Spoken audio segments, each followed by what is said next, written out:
How's it going, everybody? Welcome back. This show is going to be about Gleyber Torres. We got some voicemails about Gleyber Torres, but I thought it was interesting that Aaron Judge responded to the critics who wanted him traded now that he's leading the team in home runs and been on fire in May. Take your fucking sorries and stick them in your ass.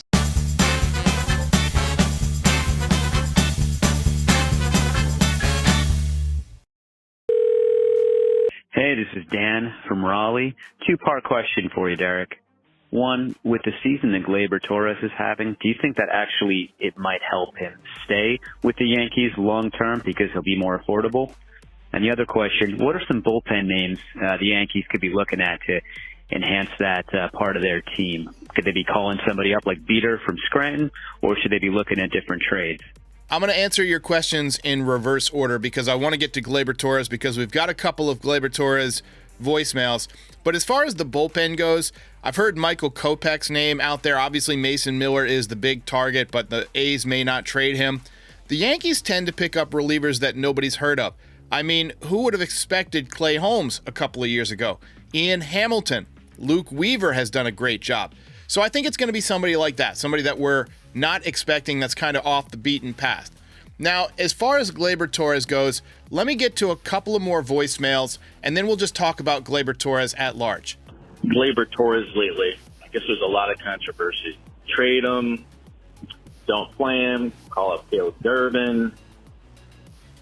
I think it's a tough call, and I've been one of the biggest critics of Gleyber Torres.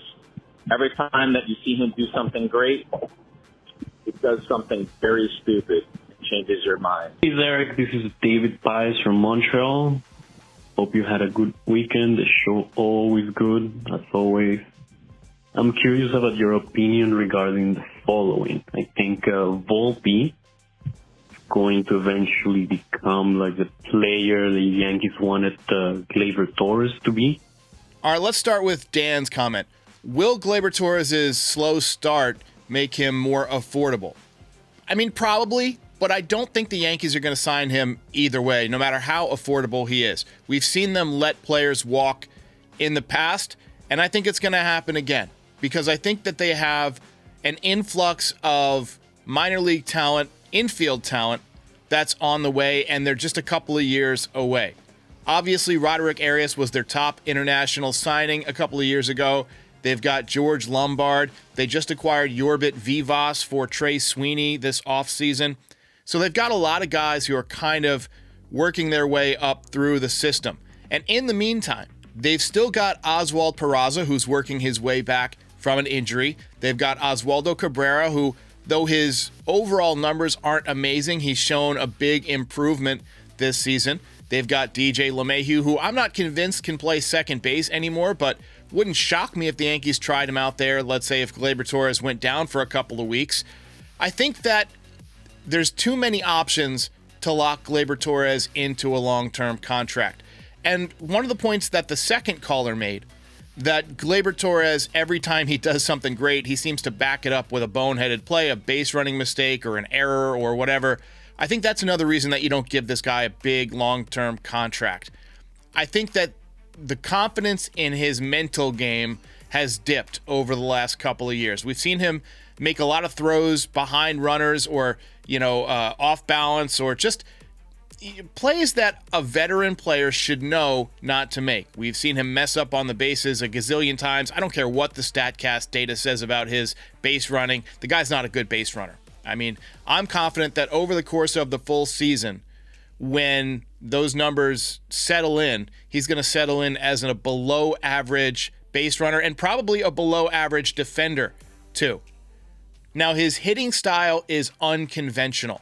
He kind of dives at the baseball. He kind of jumps at it. And that's not something that I think is sustainable. In the modern game, with increasing velocity, you got to have less movement in your swing and in your setup, and you got to get started a little bit sooner. And I just don't think that mechanically he's going to adjust to most of the league throwing 95 plus, and velocity is going to continue to go up because the way that pitchers are being developed is changing. Everybody's going for top velocity. That's how guys get paid. Velocity is the biggest indicator of success. And I feel like his swing just isn't conducive to those 100-mile-an-hour fastballs that, you're going to see late in games. Now, does he have some great moments with the Yankees? Sure. Does he have good opposite field power? Absolutely. But addressing the third voicemail, when Gleyber Torres was called up, I remember Michael Kay saying, well, this is a guy that they think can hit 330. He's not that guy. He got in his mind during that 2019 juiced ball season that he's a home run hitter. And yes, he's hit a lot of home runs. He had 38 home runs that season. He's hit in the mid-20s the last couple of seasons.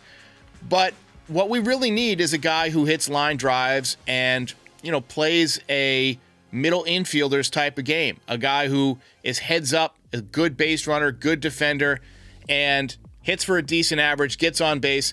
And I think Gleyber Torres, despite all of his power, has not blossomed into the type of hitter that I think the Yankees wanted. Now, he's been a very solid player through his Yankees career, but I don't want any part of paying him a long-term contract on the other side of 30, for 20-plus million probably, maybe 15, 18 million if he has a bad year still. I think they got to give that money to Juan Soto, bring him back, and then go with somebody cheaper in the infield.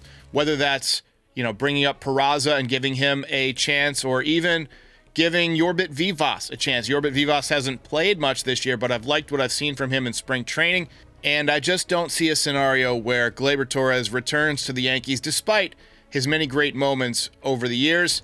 I just think that, all good things come to an end, and while he's been a good player, he hasn't been a great player, and he's too prone to mental lapses, too prone to base running mistakes, and too prone to long slumps. All right, everybody, thanks for calling in. Obviously, a post-game show tonight, Yankees in Minnesota. I'll be back after the game. I'll catch you next time.